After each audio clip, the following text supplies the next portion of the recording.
Aujourd'hui, avec Ruralis, on est à Champé, on va parler de microbrasserie. On est avec Vanessa et Nicolas. Pourquoi Champé et pourquoi microbrasseur? Microbrasseur parce que ça faisait longtemps qu'on brassait en amateur. On a appris à brasser pendant qu'on vivait en Angleterre. Et du coup, en Angleterre, on faisait des métiers de chercheurs. C'était compliqué de trouver de postes en Auvergne. Et du coup, on cherchait à se reconvertir pour pouvoir rentrer sur nos terres d'origine. Et donc, on voulait faire un métier artisanal. Et comme on brassait depuis longtemps, on a décidé de faire de la microbrasserie. Et à Champé parce que c'est une petite cité de caractère, qui a beaucoup de tourisme, que c'est assez sympa, assez dynamique l'été, qui a un tropisme pour l'artisanat qui est assez important, et parce que le local convenait parfaitement à nos attentes, était parfait pour installer une microbrasserie. C'est quoi microbrasseur? Microbrasseur, oui. D'abord c'est un métier de passionné. Donc il faut aimer le produit qu'on fait, donc là c'est de la bière. Donc c'est partir de 4 éléments de base, de l'eau, 80%, c'est certainement de l'eau qu'on vous vend, des céréales. Donc qui sont maltés, ça peut être de l'orge, du blé, de l'avoine, du sel, suivant la recette qu'on veut faire. Du houblon essentiel, qui donnera de l'amertume si on fait chauffer, ou du goût et de l'odeur si on rajoute à froid.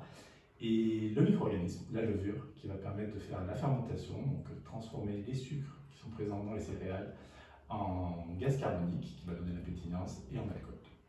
Donc si on veut faire des bières fortes, on met un peu plus de céréales, on aura un peu plus de degrés d'alcool. Et alors les étapes, c'est quoi?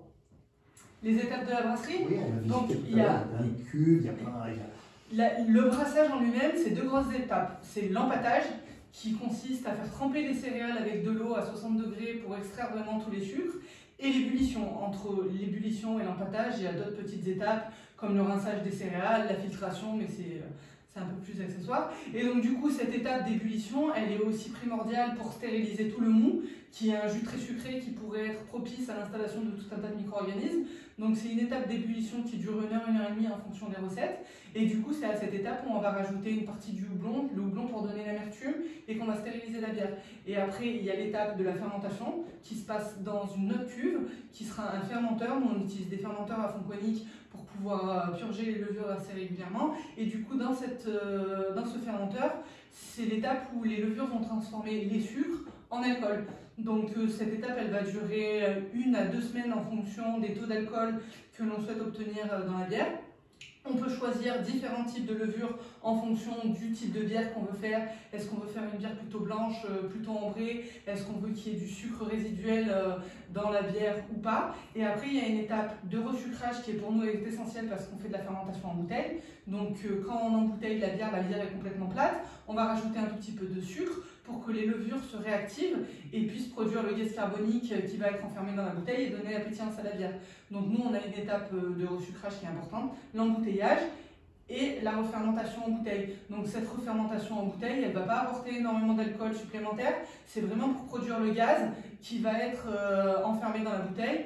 Et du coup, cette étape, elle dure encore 2 semaines. Donc entre le jour où on brasse et le jour où la bière est prête à déguster, c'est entre 4 et 6 semaines. Tu cultives le houblon? Oui, alors on a une micro-production de houblon.